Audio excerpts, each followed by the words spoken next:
Introducing NutriChopper, the compact handheld speed slicer that cuts up to 10 times quicker than a knife. You can have one slice or 10 perfect slices at once. NutriChopper comes with the razor-sharp interchangeable stainless steel blades to make all of the cuts you want, and all incredibly quick. Mince a mound of onions and never have time for tears. And NutriChopper comes with a perfect portion container so you can slice, seal, and store it all in one. You get the complete NutriChopper set with blades and container with lids, all for just $19.99 with free shipping. Order now. Closings on WYMT and WYMT.com, sponsored by Community Trust Bank, Kentucky Power, and Big Sandy Heating and Cooling.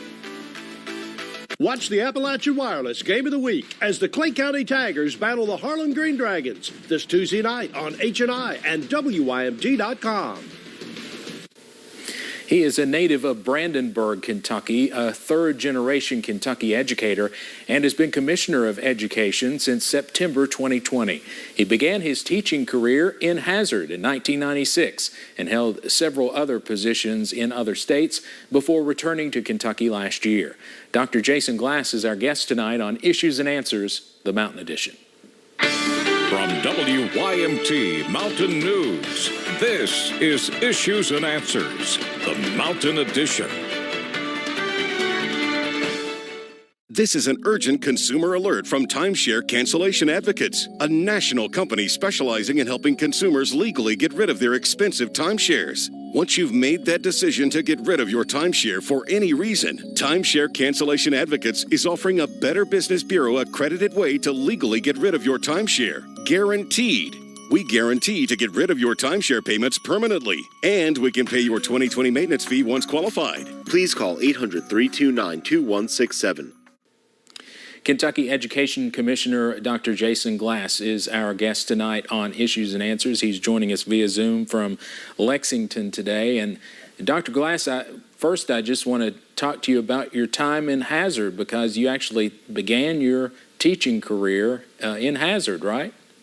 That's correct. Yeah, my first real teaching job in Hazard at Hazard High School was a social studies teacher, taught geography and world civilizations, and coached football and track, and just had a great few years in Hazard. Wonderful town, wonderful people, and really launched me into what has been a tremendous and very rewarding education career. So I'm always grateful for my time in Hazard.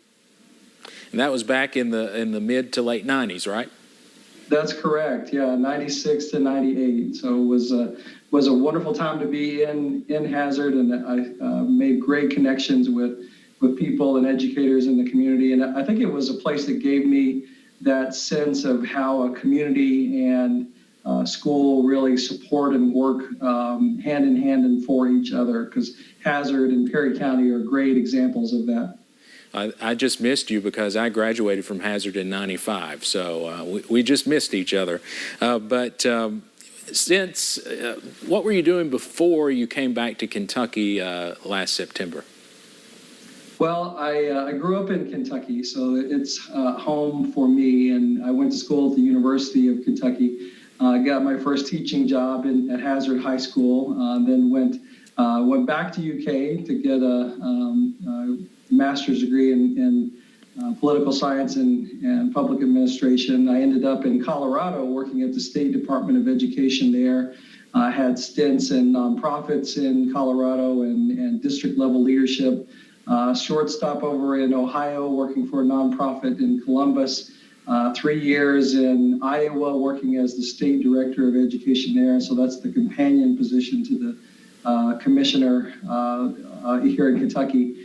And then for the past 7 years, I've been working as a superintendent in 2 districts in Colorado, Eagle County up in the mountains in the Rockies, and Jeffco Public Schools, which is the sort of western part of the Denver metro area. So that's been my journey up to this point, but I have been back here in the Bluegrass State since September and enjoying this role and having a great time by returning with my family to the place that I grew up and that gave so much to me. So why did you want to come back to Kentucky as education commissioner, especially during a pandemic?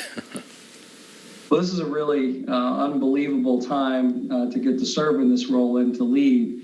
But I think for a few reasons. One is that the staff at the Kentucky Department of Education nationally have a great reputation for their expertise and their ability to do big things. And Kentucky has that great history when it comes to education policy and education reform. So to get the chance to be part of that was a major pull.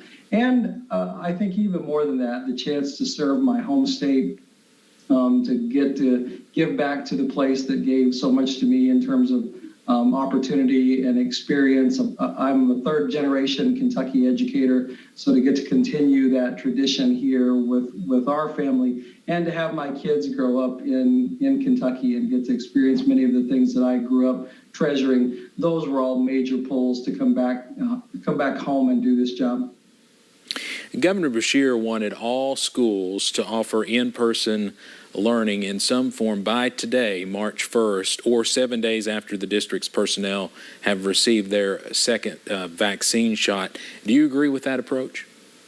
I do. I think it's essential that we start transitioning students back to as much in-person learning as we are able. It's also important that we continue with all the virus mitigation efforts that have been underway since this pandemic began. Kentucky has really done a nice job laying out a set of procedures that can keep schools and students and staff members and communities safe from being vectors by which the virus spreads in the community. And that we also continue with those virtual options for students that want that or that have underlying health conditions. So I think that we're likely to see a mixture of approaches going forward, from full in-person to full virtual to hybrid models in between. But I think it's essentially important that we work to restore those in-person experiences for those students that want and need that. We've seen through this pandemic, we've been grateful and fortunate to have the technology to rely on to keep learning going. But for a lot of our kids, we can clearly see that it's not a one-for-one substitute. And while we've seen the potential for technology in learning, we've also seen its limitations, and that it's no substitute for the kinds of relationships that you can develop in person. So I do support that effort. I think it's the right thing for students and kids, but we have to continue to be careful. We have to be thoughtful about how that rolls out. Some have argued that we've waited too long to bring students back into the classroom. What do you think about that? Do you think we've waited too long? Because, I mean, it's been almost a year for some school districts. Well, I think for most of the school districts in Kentucky, they have restored in-person learning, either fully or in some hybrid model. So as of last week, and we probably have new numbers this week, we had 166 of our 171 county or school systems in Kentucky that were offering in-person learning. So largely our districts have already been offering in-person learning, continue to do that and expand that even now. In those places that were slower to restore in-person learning, some of them struggled with workforce issues and concerns that their teachers rightfully had around them getting sick or carrying the virus back to their families. We needed ways to think through how we would manage supporting teachers who had underlying health conditions or were putting their families at risk by coming into in-person learning. We had lots of protective equipment and steps that we had to put in place, but I give credit to Kentucky school leaders. Our districts across the state have worked hard to put in place all of those supports and protections for staff and students and family members and communities. And largely, we have not seen outbreaks happen across the state when it comes to COVID-19 transmission within schools. So our schools are safe places for kids to be. I think it took us some fits and starts going through this pandemic. We learned along the way, but I'm proud of where we are, proud that we've elevated our educators in the vaccination process to help restore them to in-person learning and make it a safe work environment for them to do so. Well, we really prioritize getting teachers vaccinated in Kentucky soon. Do you think it was right to do that and put them ahead of maybe some higher risk populations? I think that's always a judgment call. Some other states have made different decisions and decided to prioritize other higher risk or age group individuals. Kentucky did prioritize high risk and older individuals in the vaccination process, and then also elevated educators, really trying to attend to both ends of the spectrum simultaneously to think about how can we make sure that those who are most at risk, who are over 70, who have comorbidities or underlying health conditions, who are in residential care facilities that we know have been really reservoirs of this virus and are a major concern. How can we make sure that they are vaccinated and offer the opportunity to be vaccinated, and also to take care of our future, which is our kids, and know that they've suffered a lot and lost out on a lot through this pandemic, and we want to restore those experiences as quickly as we can. So I think Kentucky's taken a yes and approach to who gets vaccinated and when, and we continue to work through getting more and more of our communities and more people in our communities vaccinated as we go forward. Are you finding that most teachers and school personnel are getting vaccinated? We have found that most of our school employees, teachers and staff and administrators are getting vaccinated. Certainly there are exceptions to that. Some people have objections over medical or religious grounds, or they have a legitimate medical reason to not be vaccinated. So we've accommodated those individuals, and districts have allowed them to not be vaccinated. But for the most part, I would say the majority, a strong majority of our educators and staff have chosen to be vaccinated. We don't keep the exact numbers on those at the Kentucky Department of Education, but we have seen strong response from communities all across the state in the vaccination process. And as the vaccination process has gone on, we've even seen more educators come forward and say, you know, I was afraid of getting vaccinated at first. Now I see my colleagues getting it. Maybe they had a sore arm, or they had one day where they felt a little under the weather and bounced back. And I want to help get our community past this pandemic. And I'm tired of living in fear of this virus, and the continuation of life as we've known it over this past year is something that they don't want anymore. So we've seen even more of them come forward over the past couple of months and be willing to take the vaccine. You touched on this a little earlier, but how concerned are you that there are some students that it's going to be very difficult for them to catch up because of what they've lost during this pandemic, both socially and academically? Well, I'm concerned about that, as I think any parent and everyone in our state should be. We're going to have to take our time. We're not going to dig our way out of what's been lost in terms of academic content knowledge overnight. We should plan on this taking a couple of years to work our way through this. But students are resilient. We've received a large infusion of new federal dollars in COVID support that will help us make up a lot of those experiences students missed out on. So I think if we're patient, if we think about how we can support students in making up the experiences that they've missed out on, and we continue to work to support students wherever they are, we'll work our way out of this. I also think we shouldn't undersell or overlook the skills that students did pick up also through this. I know my own kids are 7- and 8-year-olds in Fayette County in public schools. They are computer whizzes now, masters. Their typing is fantastic. Their expertise with computers is far above what I've seen kids that age typically have, and I think it's the result of this experience. They also have developed higher executive functioning skills. They're able to keep their own calendar. They know what their assignments are. They're more responsible on their own than they have been in the past. So I think we also have to look past just maybe what we measure on a standardized test and think about that there have been some positives to this. And also I know that just with our family, we've spent a lot of time together, and I will treasure, even though I would never have chosen this experience over this past year, I'll always treasure this time that I got to spend an extended amount of time with my family, with my kids, get to know them in ways that I may not otherwise have, and I bet that's true for a lot of families as well. So I think our kids have got some challenges that will be different for every family. We've got to think about how we support them where they are, but there were definitely some other experiences and positives from living through this that I think will stick with us in a positive way going forward. Yeah, for someone who didn't have an email address till they were in college, I can definitely see how kids have embraced the technology. And I often think, what would we have done 10 or 20 years ago if this pandemic had hit? It would have been a much different story, I think. Well, if you look back at how societies have faced pandemics in previous years, you can go back to some of the pandemics of the past, and they used the radio, they used television, they used packets of information that students could pick up, they used supports with their libraries.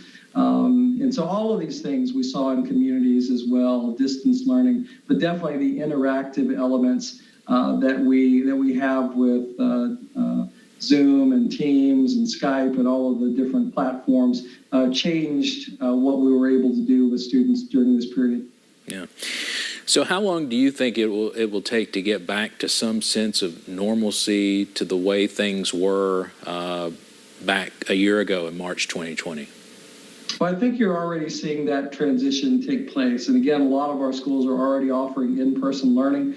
That in-person learning does look differently than it did before, in that students are wearing masks. There's a lot of procedures in place. The ventilation systems are running wide open. Students are in rows, not facing each other to try and reduce the spread of those respiratory droplets. So they are in person. There are some different procedures. And honestly, we're going to have to continue that for some time going forward, probably through the end of this school year and into the summer, and managing the expectations in our community that just because we have a vaccine and some of our staff have been inoculated, that we can instantly jump back or snap back and pretend this virus isn't happening. Just because someone has been vaccinated doesn't mean that they can't acquire and transmit the virus to someone who may be at risk. So we still have to continue to be careful over these next couple of months. We're seeing encouraging things with the drops in community transmission rates. Once those get really low, where the presence of the virus just isn't very high in our communities, then I think we can start working toward relaxing these procedures even further and returning something closer to life as we knew it pre-pandemic. So my best guess on that is next school year is going to look a lot better and a lot different than this past one did.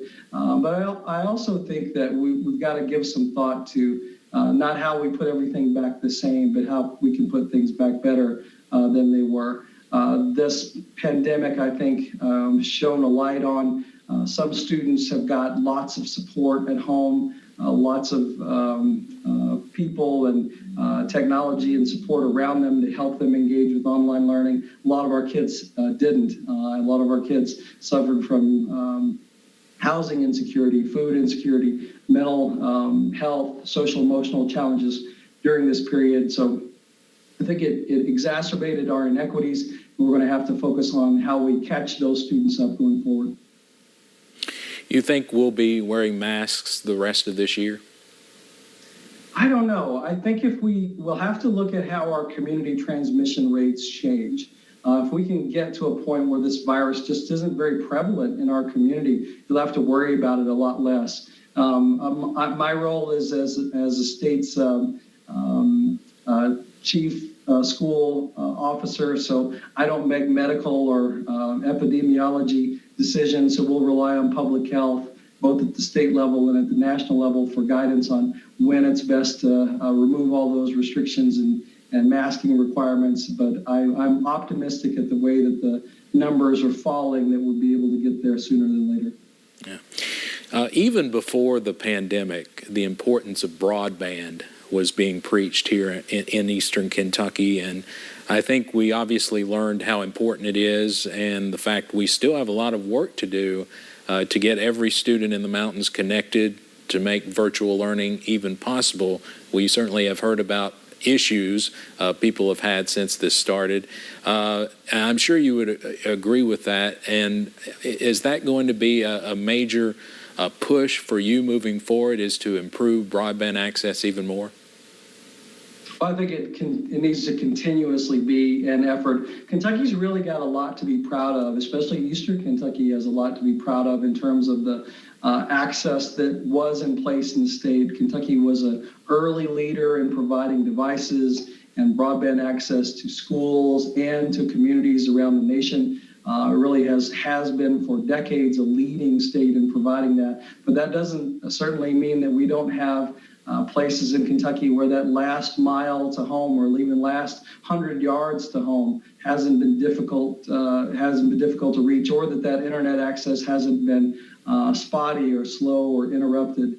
So while I think we've got a lot that we can be proud of as Kentuckians about the infrastructure that we had in place, we do have further to go. I really think that this transition to high-speed internet access for everyone is like the same questions and discussions and struggles that we had when hot and cold running water came into our schools and homes and electricity came into our schools and homes. At some point, it just became an expected amenity. People demanded it, and it was just time. And I think we are there with high-speed internet access, the access to information, electronic commerce, even participating as a citizen. All of these things, as an informed citizen, all of these things are now dependent on an electronic conduit for that information, for those transactions. So I think it's a matter of equity across our state, and it will need to be a priority for us going forward. And one thing virtual learning does, it kind of gets rid of the snow days. And today, we have a lot of people out due to flooding, but you can still have virtual learning. So it's not a yes, we're having school, or no, we can't. You can still do virtual learning if you want.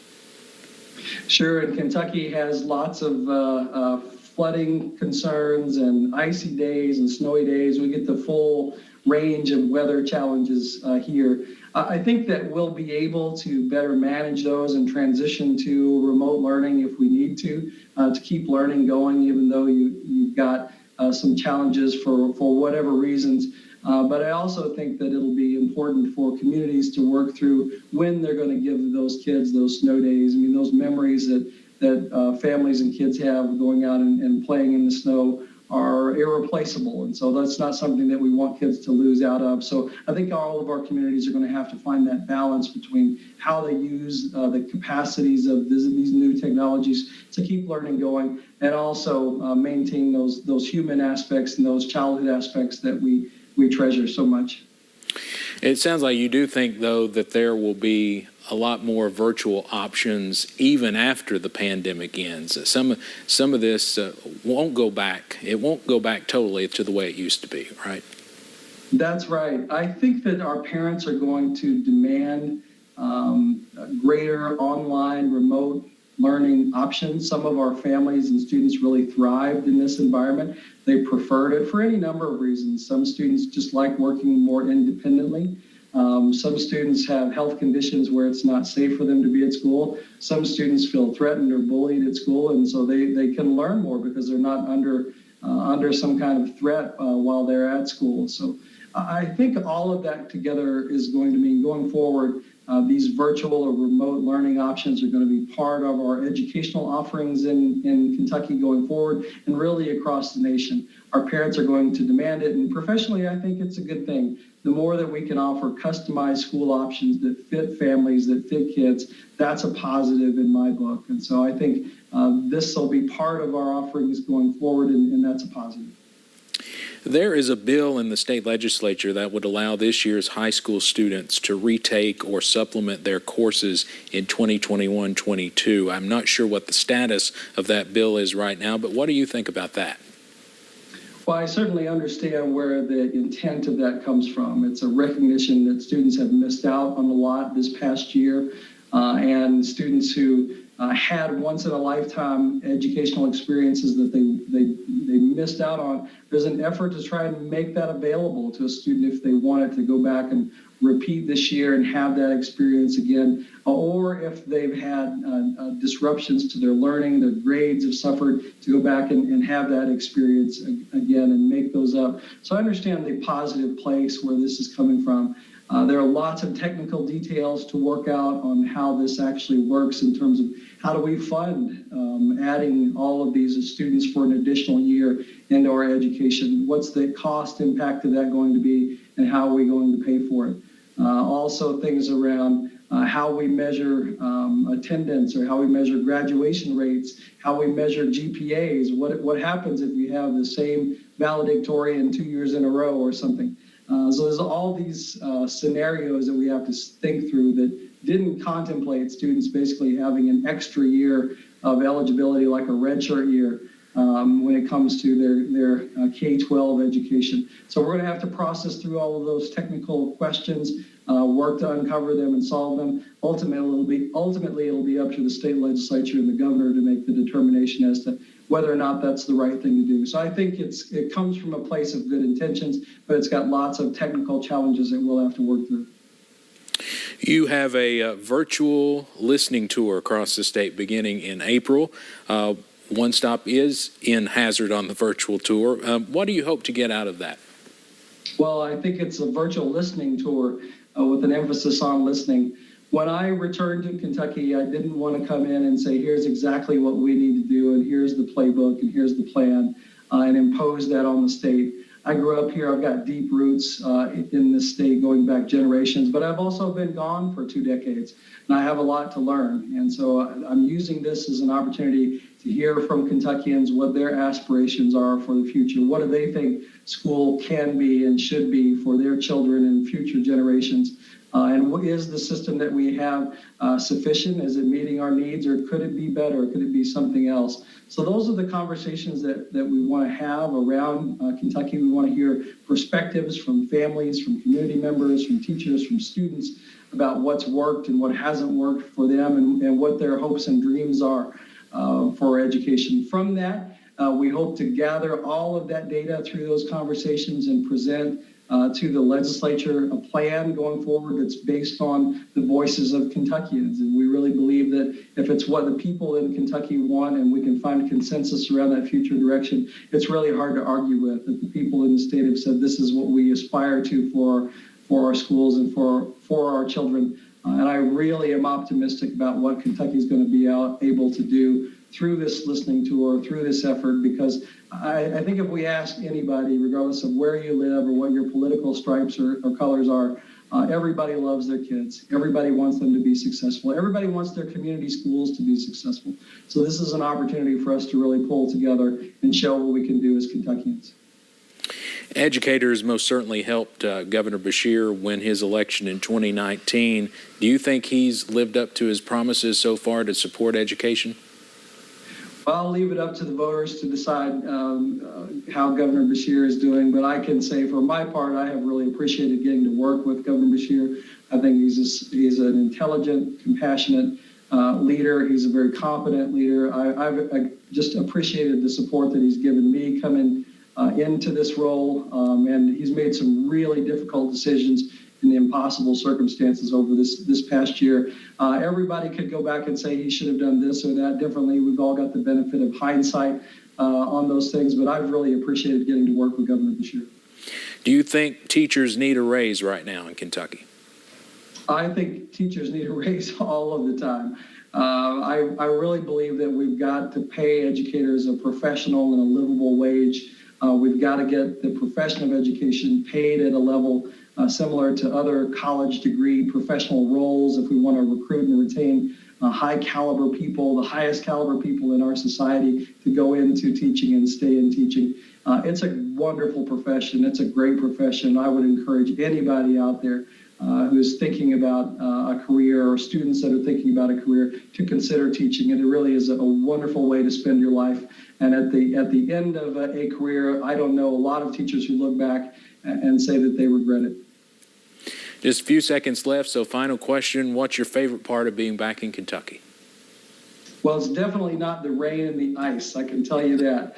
But it has been the people. I wanted to come back to Kentucky to be around not just my family, but the wonderful people that this state has, and they have delivered in droves throughout this pandemic in terms of kindness and outreach and support, not just for myself and my family, but I've seen that across the state. So that's good to be back in that environment.